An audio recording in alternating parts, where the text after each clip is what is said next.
Would you risk your life for a moment so perfect, so fleeting, it might just be your last? On July 9, 2023, world-renowned surfer Mikala Jones was chasing the dream in Indonesia's Mentawai Islands. A flawless morning, an empty break, just another day doing what he loved. Until it wasn't. A sharp fin, a single artery, a race against time that couldn't be won. Mikala didn't fall to a monster wave or a violent wipeout. It was a freak accident, one that turned paradise into tragedy. He was doing what he loved most, riding waves in one of the most beautiful remote surf spots on the planet. But that's the paradox, isn't it? The very thing that filled him with life also took it away. But this story isn't just about how he died. It's about how he lived, with presence, passion, and peace inside every barrel. It's about legacy, sacrifice, and the waves we choose to ride. Which leads us to the question we're exploring today. Is dying for your passion ever worth it? Stick around till the end, because what comes next will leave you breathless. Mikala Jones wasn't chasing trophies. He was chasing feeling. Born and raised in Hawaii, surrounded by legends of the ocean, Mikala chose a different path. He stepped away from the competitive circuit to pursue surf exploration, and he took us with him. Using GoPro cameras strapped to his board or clenched in his hand, Mikala gave the world a first-person view inside the most intimate, powerful space in surfing, the barrel.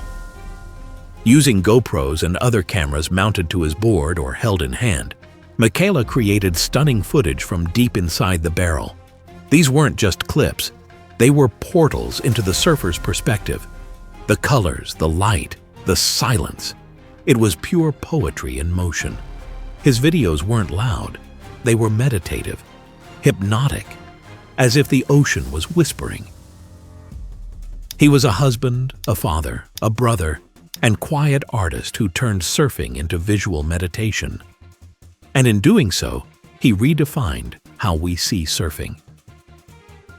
If you've ever watched a barrel from Mikala's point of view, you know how deeply he pulled us in. If his art has moved you, subscribe and drop a comment. Let's honor him, wave by wave. Next up, the day it all went wrong in Indonesia, and how a single moment changed everything. Don't go anywhere. This story is just beginning to reveal its depth. It started like so many perfect days. Mikala paddled out early with friends. The swell was clean. Conditions were smooth. The Mentawai Islands, his second home, welcomed him with warm water and flawless surf. Conditions were solid, nothing unusual, but one fall changed everything. As he exited a wave, a fin on his board struck his inner thigh, slicing deep. It severed his femoral artery, a critical vessel. He had minutes, maybe less.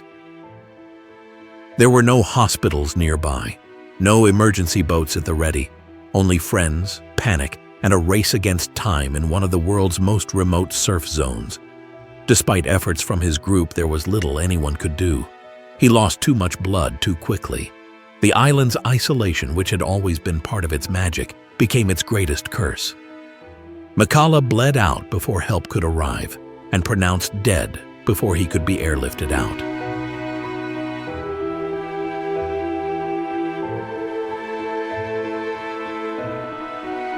It wasn't a massive wave. It wasn't a wipeout gone wild. It wasn't recklessness. It was a freak accident, the kind that chills even the most seasoned surfer. One bad fall, one wrong angle, one heartbeat too late. But why do surfers keep going back to places like this, where one mistake could mean the end? Coming up next, the beautiful danger that calls them in. Surfing isn't just beautiful, it's brutal. To outsiders, surfing looks like freedom. Sun, salt, smiles, and a splash of spray. But every surfer knows the risks. Riptides, reef gashes, hold-downs, shark encounters, they're part of the package. But in remote places like Mentawai, the ocean isn't just powerful, it's lawless. Mikala knew it. All pros do. But they paddle out anyway. Because beyond the risk is something worth chasing. Clarity, connection, flow. And out there, beyond the crowds and chaos, is a feeling nothing else can touch. It's a feeling that can't be bottled, only borrowed, for a moment. Even pros have come close to death. Big wave legends like Greg Long and Maya Gabira have been knocked unconscious or nearly drowned. And yet, they return, again and again. For surfers, that risk isn't a bug. It's a feature. It sharpens life. And Mikala was never careless. He was calculated, calm, and connected. Up next, why do people risk it all for a feeling? What drives someone like Mikala to keep paddling out, even with a family back home? What drives someone to risk everything for a fleeting moment inside a wave? Passion can give your life meaning. It can also take everything. Mikala Jones knew the cost. He knew the math of risk versus reward.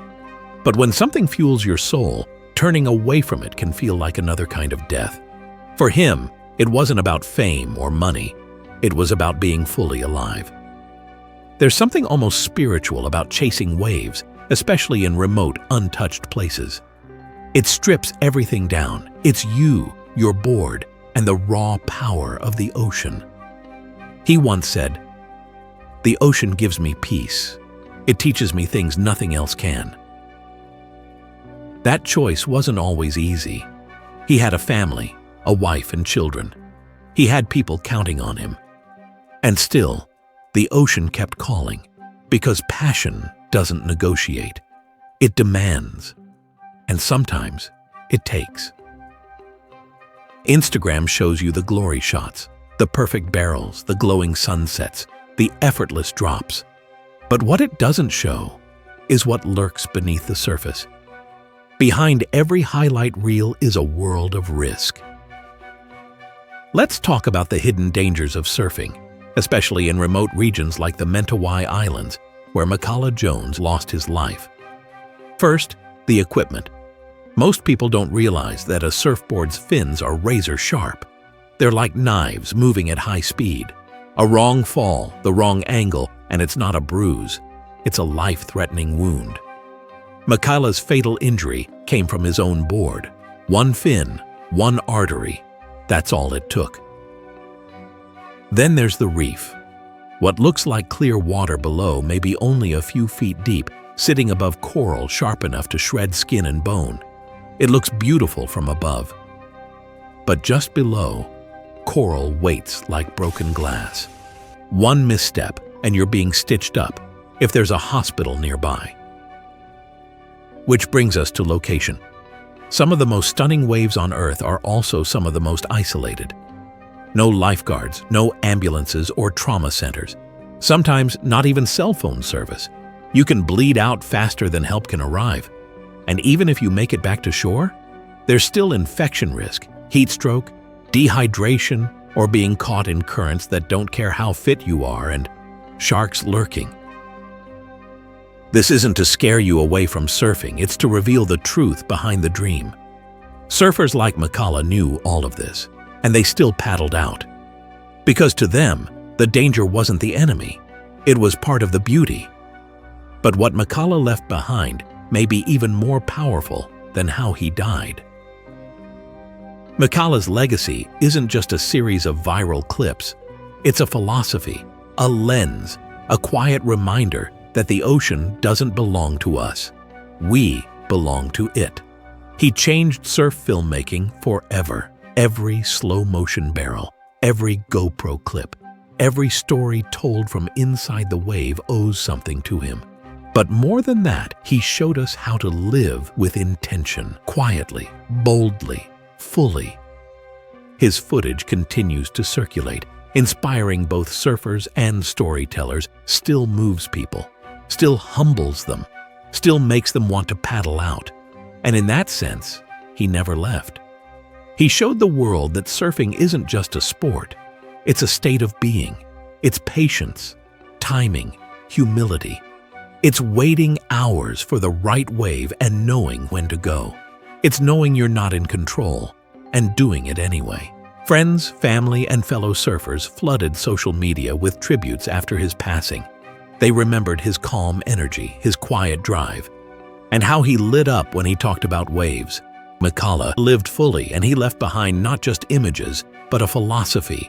Live all in, love what you do, and never stop chasing beauty. Coming up, one final question. Was it worth it? Let's reflect together.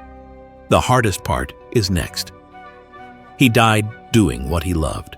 It's easy to say, but harder to mean. Mikala Jones made peace with that paradox. He knew the risk. He chose it anyway, not out of recklessness, but reverence. His story isn't about death. It's about devotion. We all have something we love, something worth chasing, something we'd risk comfort for. The question is, will we? Mikala did. And while he didn't live forever, he lived fully, wave after wave. Some might say he was selfish. Others might say he was brave. The truth probably lives somewhere in between. What Mikala leaves us with is a challenge, to ask ourselves what we love enough to risk for. Maybe it's not waves. Maybe it's art, travel, family, creating something meaningful. Maybe it's simply refusing to live a small, safe life. Mikala Jones didn't live forever, but he lived fully. And in a world that constantly tells us to play it safe, maybe that's the most radical thing of all. So, was it worth it? Only he could answer that. If Mikala's story shook you even a little, hit like and share it. Talk about it.